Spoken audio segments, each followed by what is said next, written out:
So for section 2.7, we're talking about lines, angles, all that good stuff. Today we're actually going to see properties on angles. Hopefully that makes sense to you. Is my lights for me, please? Thanks. Appreciate it. Thank you. Alright, so goals to go through these. We are going to do a couple drawing things today. We're not going to get homework or anything like that today. It can be possibly as early as tomorrow. We'll kind of see where we're at. I don't want to rush that on. I need to make sure everyone knows what they're doing. But again, we're doing postulates and examples of this stuff. Eventually we'll have to hit a couple of shapes like parallel lines and perpendicular. We'll get to those. But this is our main idea today.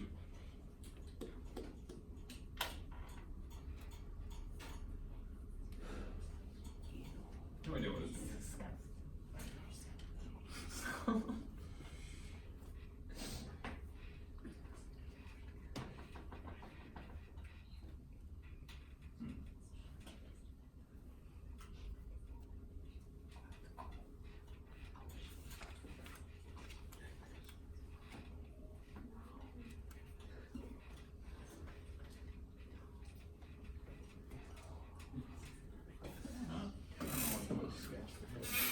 Need this thing to work. Just work once.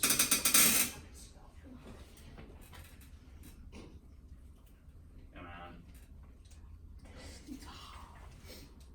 Looks like we're all at the stage here. Alright, so we're going to talk about postulates 2.8 to 2.11. We'll do a couple examples today of the new postulates, and yes, I will have you draw a couple things today. And then we have homework due today, so if you haven't turned in, page 139. This stuff will start to be going in the grade book probably tonight. Plus the previous assignment that you did. So keep that in mind that you need to get stuff turned in, because if we're getting down to the next chapter test, you can't turn in late work after that. So make sure you're getting that done and wrapped up. Okay, if you're getting behind, you need to start stopping here in the mornings. Okay, after school I have basketball now, so that you'll have a minimum maybe 10 minutes with me after school before basketball starts. So keep that in mind. You've got to start staying on the ball and things. Okay, if you fall behind, that's on you until you come and get help. All right. Okay, this is one we talked about yesterday. We talked about 2.8, or I should say Friday. We talked about 2.8. It's called the ruler postulate. Again, I'm not going to give you time enough if you were gone to write this all down. I'm going to click through it pretty quick. It's on the website. I made sure the video's there. Everything's working there, so you can go back and watch it. This said that when you have a line segment or a line, and you pick an A and B on it, A can be 0, B can be any number you want, but when you start putting hash marks and dots in between, you can now associate them one-to-one with real numbers. I showed you the importance of what real numbers are on Friday. We talked about the categories: natural numbers, whole numbers, integers, rationals, irrational numbers. Without all those categories, you can't make a number line. You couldn't draw a ruler because there's gaps. Every spot has a number. It's one-to-one. So every spot has one number that's associated with it, even if it's a weird, crazy decimal. Okay, that was the ruler postulate. Now, why that was useful, like why do we have that? It was called segment addition. Segment addition was the big part, that you can add sticks together, and that gives you bigger sticks. You add the two small pieces. We did a proof on Friday using this concept. Okay. Today, I want to practice one problem here. I don't even know if we did this on Friday. I think it's important that we do it right now. Okay. So here's what I'd like you to do. I don't know if we did this on Friday, but here you go. 2x plus 4. This is a 3x plus 1, and your AC is a 50. We're going to do a proof right now. Okay. In fact, Ms. Spear, would you like to get the lights again? Sorry. Thank you. Something down. Sorry. All right. Here's what I like to do. Think about this. So here's what you're given. I'd like to put this on your paper, and let's see how well you're kind of starting off on a Monday morning pretty bright and early. You're given that AB is a 2x plus 4. You're given that BC is a 3x plus 1. And your AC is a 50, as you're given. And what I want you to prove is that your x is 9. I don't know if we did this one on Friday. I don't think we did for you guys. I want to see if you can figure this out. I'm going to give you 5 minutes. Let's see how well you're paying attention on a bright early Monday morning.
or collinear.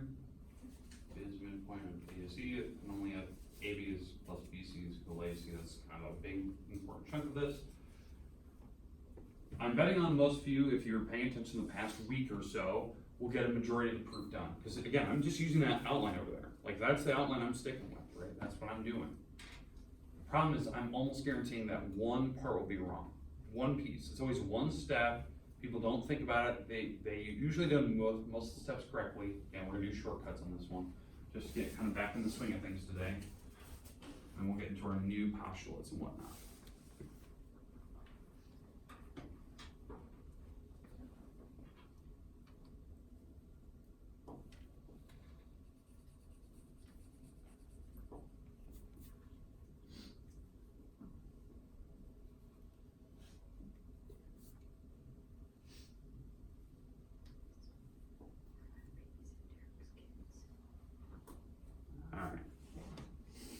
Okay, I'm gonna walk. I just wanna get a sense for how we're sitting, what you think the first steps are, what you think is given, what you think are the proofs, what are the steps. So I'm gonna try to ask certain pods what you think you have, or what you think the next step is. Don't matter if you're right or wrong. Don't be stressed out like, oh my gosh, I have no idea. Give it a hearty shot, because I'm betting on most of you will actually stumble your way through the proof better than you think you will. Okay? So Alex, we'll start with you. What do you think the first step's gonna be? Givens, you're absolutely right. Like it's like a common sense thing. You gotta start with all the given stuff. So, line one of our proof. When we're doing line one, you better start with everything you're given. You're given that AB is a 2x plus 4. You're given that BC is a 3x plus 1. You're given AC is a 50.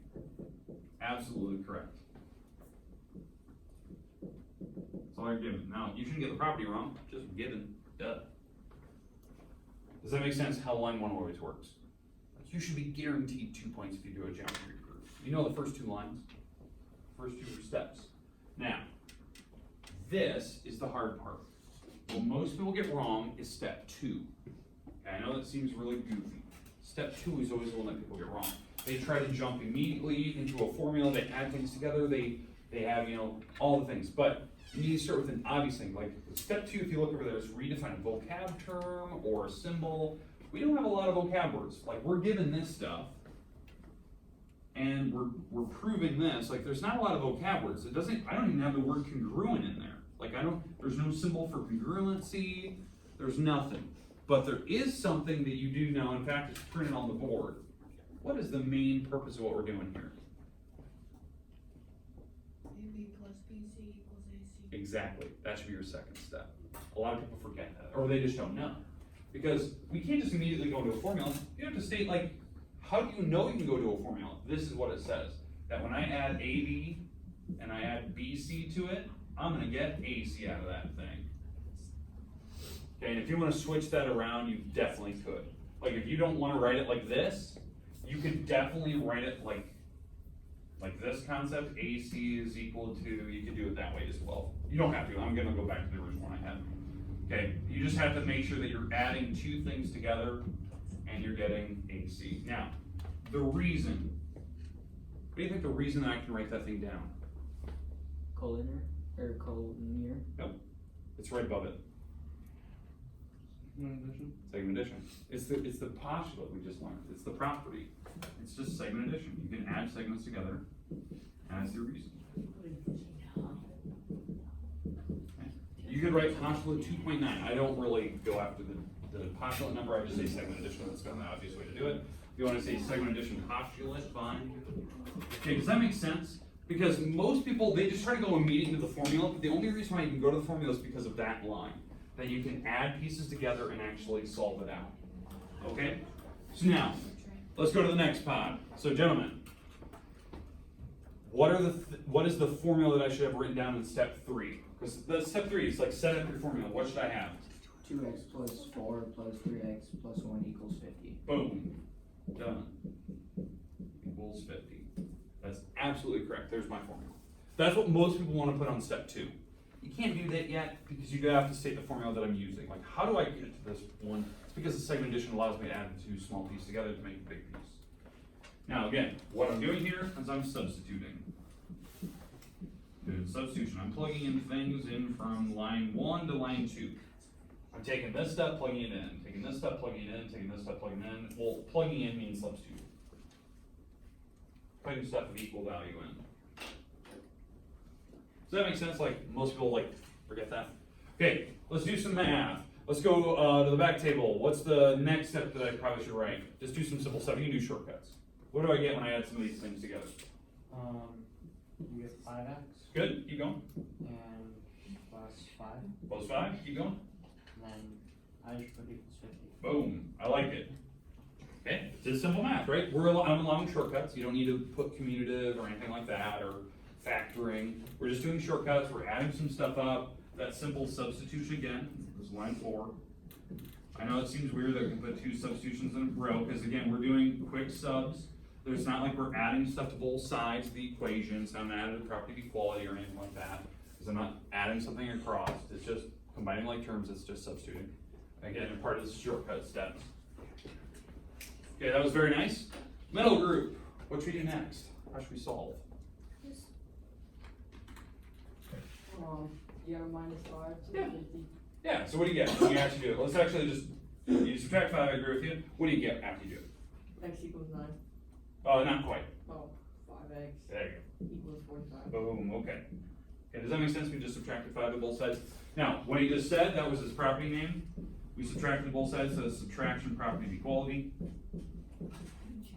Now, this is why I want to bring this up, the equality.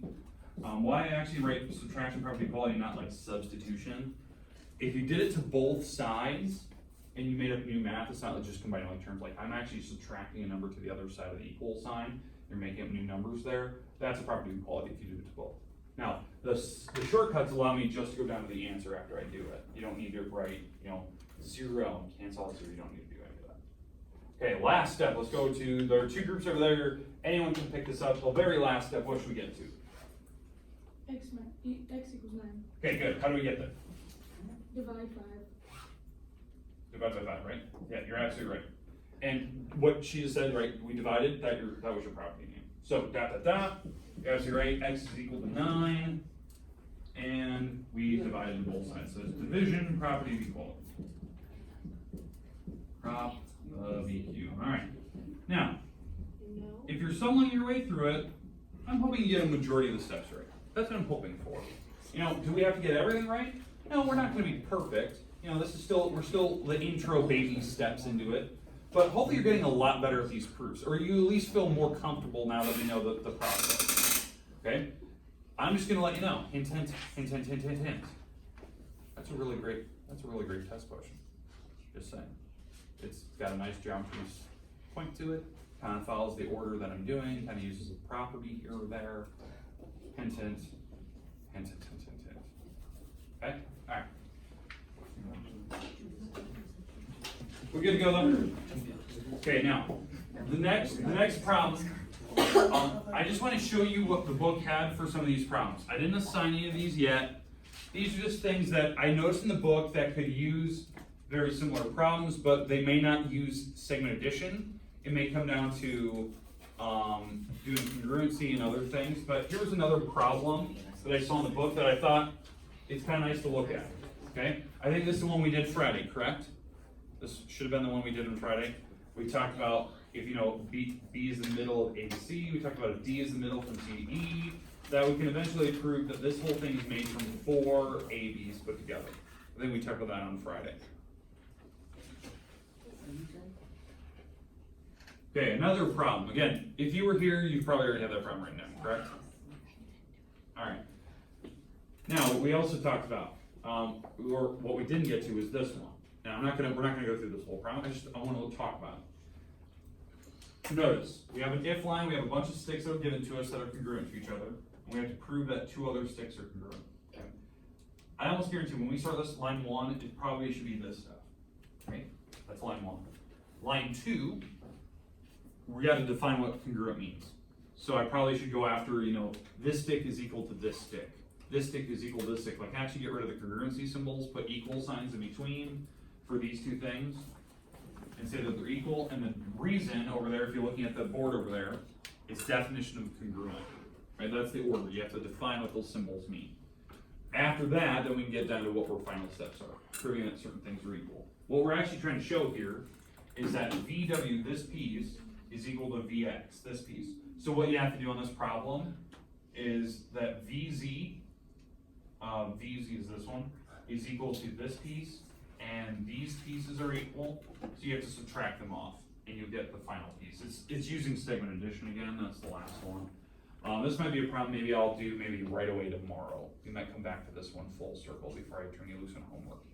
But again, it's using segment addition, but this one's different proof. We're not trying to get down to X, we're not doing simple algebra. We'll do some steps, but it's not you using numbers. So it's gonna be a very similar proof to this one. The only real difference is that line 2 here, we probably have a definition of congruent. And then we'll get to the stuff where you add things together and you subtract to both sides. So you're gonna see that, we're gonna do that tomorrow. Okay, questions, comments, concerns? All right, so the next one. Another picture again, same exact idea. We're gonna look at one of these tomorrow. Same idea, E is the midpoint from D to F. We are given that CD and FG are the same. Prove that CE and EG are the same stick. We'll look at that one tomorrow. That's one of our problems. This might be like one of the first ones we start with tomorrow because I think it was kind of important to talk about midpoint again, talk about congruency, talk about how that type of problem would work. Again, very, very distinctly geometry based, not algebra mixed in there. That was kind of important that we actually get to see that. So tomorrow's gonna be more or less geometry strictly. I was trying to focus today on algebra stuff. Okay, we good so far? All right, here's what I'd like you to do. This is a part of our activity today, get kind of in the swing of things. Does everyone have their notes out? Okay, here's what I'd like you to do. Put a dot, you need some room to draw. Okay, put a dot in the middle of your paper. Okay, you need some room to draw it either above it or below it. Just put a dot in the middle of your paper, label it with a B, capital B. Capital B. Okay, what I'd like you to draw from B, does everyone have B kind of in the middle of their paper? I'd like you to draw opposite rays leaving B. So what does an opposite ray mean? Anyone know what that term opposite rays are? They were on the last chapter test. What do you think? Say it. Say it. You can't just do hands. What does it mean? Yeah, it's just common sense. Rays that face opposite directions. So draw two rays that are going complete opposite ways from B. Do it right now. I don't care which way they're tilted even, but you have two rays going opposite directions. Okay, now, on those rays, on one of the rays, put a dot down the road, put an A. Now, opposite means this, by the way. So let me get rid of this. Sorry. Okay, so you got your B in the middle of the road. Opposite rays means one's going this way, one's going the opposite direction. They can't be any weird flex in the road. They have to be perfectly opposite, different directions. Okay. On one of the rays, put an A. On the other ray, put a C. Okay, make sense? What does that look like to you? It's a line. It is a line. That's actually the definition of a line is formed by opposite rays. Okay, now, here's what I'd like you to do. Starting at B. Start at B, so put your pencil right on B. Draw a ray that is going either up or down from B. I don't care. It can't go along A, it can't go along C, but it can go a different direction. Either up or down, I don't really care. So it's gonna go up or down, I don't really care, I'm going this way. Put a D there on that one. Put a D. Okay, do you agree that it's not going opposite to the other two? Okay, it's going in a different direction. All right. Are we good so far? All right, go back to your original A. Go back to A, find A. Put a 0 there. Put a 0 on A. Like either above it, below it, I don't care. Put a 0 there. At B, or sorry, not B, but C, go to C. Put a 180 sitting there. Okay, has everyone got that? Where do you think D is going to be? 90 for you? Okay. Depends on how you draw it, right? Like mine. If A is 0 and C is 180, Where would my D be? For me. Is it 90? Is mine 90 degrees? No.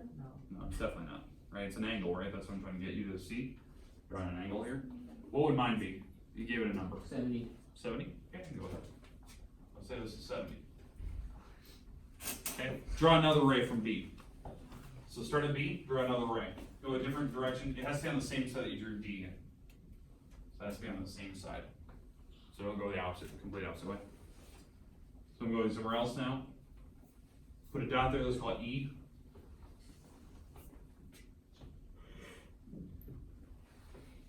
Figure out what that number is for you. For me, mine's big, right? D was 70 for me, but now I'm going from here, this is 0, I'm going past 70. I'm going to like 130 maybe? 100, let's say 120 for me. Let's say 120 for me. Like I'm past 70. You're making a bigger angle, right? It's not quite to 180. Some of you have 90s, that's perfect, fine. Some of you it was less 90, sometimes it was bigger than 90, you have to kind of figure it out. Now, how did I know that was a 120 though? No idea. It was just a number I picked. I'm getting closer to 180 as I get closer to C. Maybe yours is over here. Fine, you're getting closer to 0, so the number should be smaller. What is this picture starting to look like to you? The thing. Yeah. That adds up to 8. Yeah, what is that? I don't know. It starts with a P.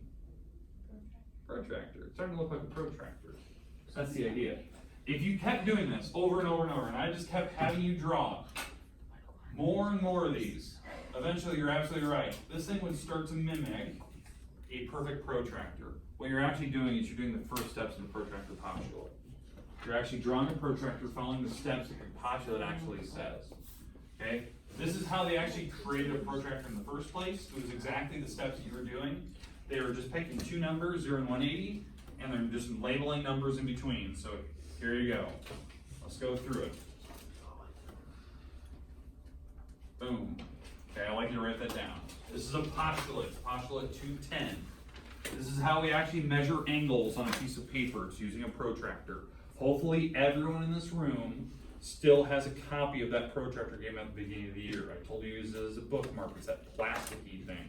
You need it. If you've lost it, you need to go get yourself a new one. Because we are going into sections where we will start to need to measure angles. And if you don't have one, you will be missing a lot of points. Because one of the things we're doing now is we're solving, right? We're solving for x. It might be one of those things you have to actually go measure something, and then we can solve for x. Now, every protractor, you've seen my example of it. If you go buy a plasticky one, they always have 2 rows of numbers. It depends where you start and where you're going. So like this, I always had us draw angles in one direction. It was called standard position. They always go to the right, they go counterclockwise open. But they don't have to. Your book could start over here at 0 and count up like I was just doing a little bit ago. So you gotta figure out which track you're on. Is A 0? Is C 0? Where are you at? But any given angle, the measure can be put in a perfect 1-to-1 correspondence from 0 to 180. So again, using real numbers, 1-to-1 correspondence. So any line you draw can have a specific number with it. I could have an angle that is pi degrees, 3.14 degrees. BA is placed along the protractor at 0, so that's why I said A was 0. The measure of ABC could be any angle you want. But it corresponds to some positive number. Now, I had you pick D up in the air, but you guys get the idea. Does everyone feel comfortable with a protractor still? Now, you're probably thinking, okay, what are we going to be doing with this, other than measuring? We have to eventually add angles together, right? Because that's part of the proof process, is how we're doing a lot of algebra today. You have to add angles together. We're going to do a couple proofs, so I'll give you a couple things. This will be probably one of our last rounds today. Coming up, we have a postulate and we'll do another example and be done.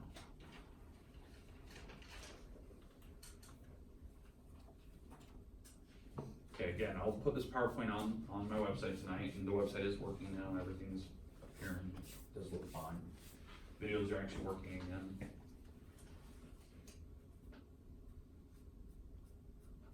All right. Questions, comments? All right, here we go. Postulate 211, this is our last postulate of the day.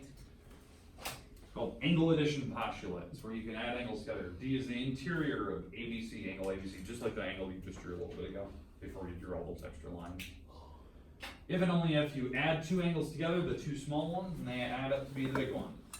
So ABD plus DBC, and you get the whole angle ABC. Notice, angles, how many letters do you use for angles? 3. 3. Have to use 3. I don't allow the single letter system anymore.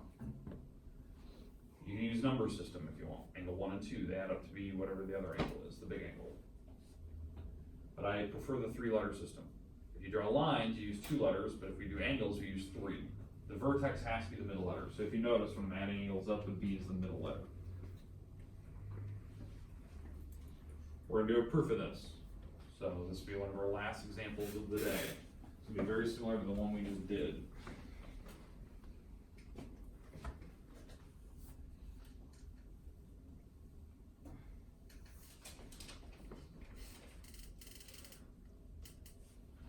Last problem of the day.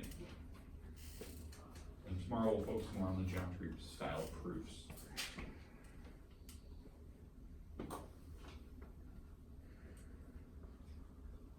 Okay.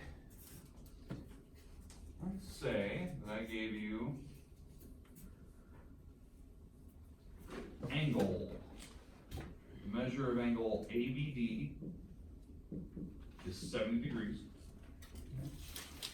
Angle DBC is a 2x plus 10. And the measure of angle ABC is, say this is 180. Prove that x is 50.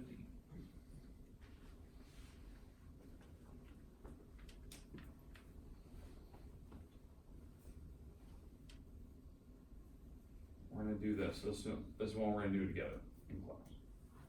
I'm not gonna make you do this all by yourself. You probably already know how to do it, since we just did the last thing. But we're adding angles up. Okay, let's go label the picture with our numbers. So if you haven't drawn the picture yet, probably a smart idea. ABD is a 70, that's this angle right here. That's A to B to D, this is 70. This is a 2x plus 10. And what is the entire angle they said, ABC? 180. 180, so it's actually a straight line. So it's not drawn correctly.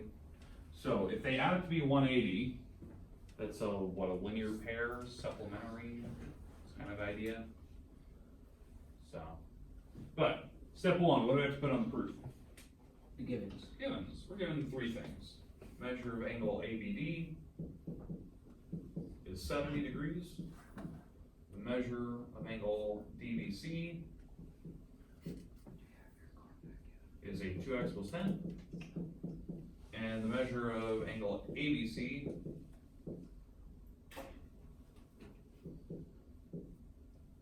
is 180.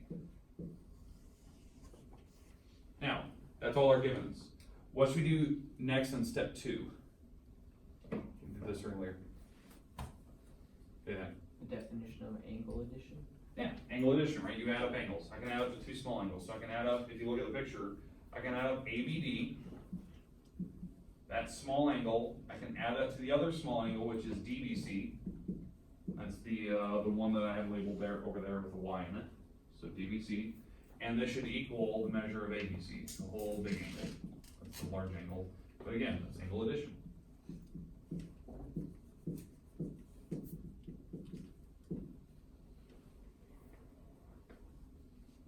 Because again, I gotta state the obvious. I know I can add angles together. They're right next to each other. And again, the whole reason why I can add them is because they are sharing a vertex. They are sharing B. There's a segment in between them that is, so it is shared. So they are adjacent to each other. That's some vocab words you need to know. Right? The angles are adjacent. They're side by side. I can add them together to make the bigger angle of the outside walls. Right? ABC. Okay, step 3. Let's plug in some stuff. What was ABD earlier? 70. 70. Plug it in. What was DBC earlier? 2x plus 10. 2x plus 10. What was ABC? 180. 180. Again, this is substituted. Hopefully this isn't too hard to kind of figure out. It's going to be a very similar structure to the last proof we just did.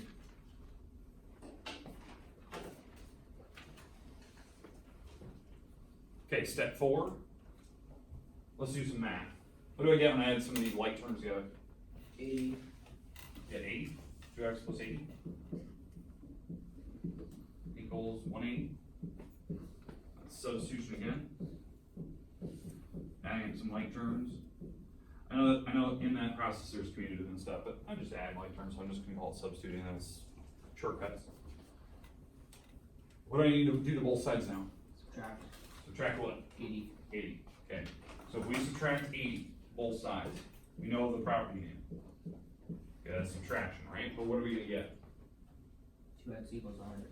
2x equals 100. So this is subtraction, property of equality.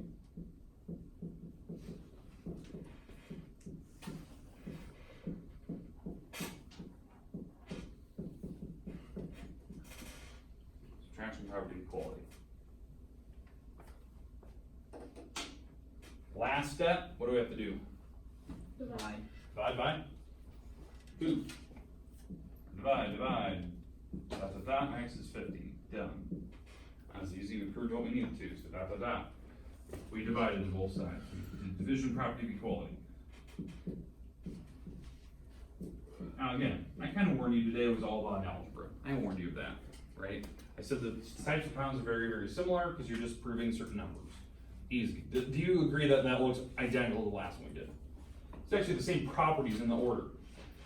Tomorrow, we're gonna look at geometry-based proofs. Like those 2 examples I showed you like 2 minutes ago, where there was no algebra in it. It was just doing simple geometry-based proofs. I think it's important that we bounce back and forth so you can see how to do it when you feel a little more comfortable. Okay, as I warned you earlier, those are really great test questions, hint, hint, hint, because you're doing a little bit of algebra, doing a little bit of geometry. Does that make sense? Like what you can do. Okay, I don't want to pick something super, super difficult. I want to pick something that, do you know the basics? Do you know what you're doing?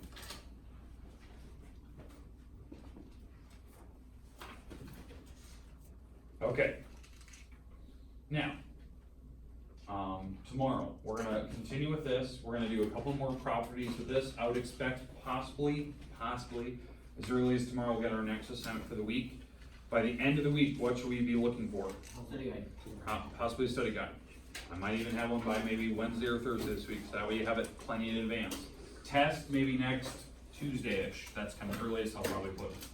That way we get some days to review, we understand what we're doing, but we still have to wrap up a couple sections here.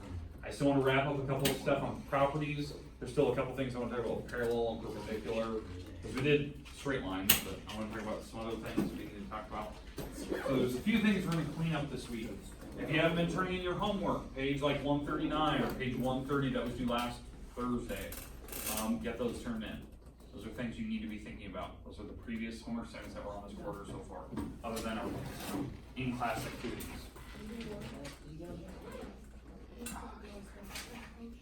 Frank.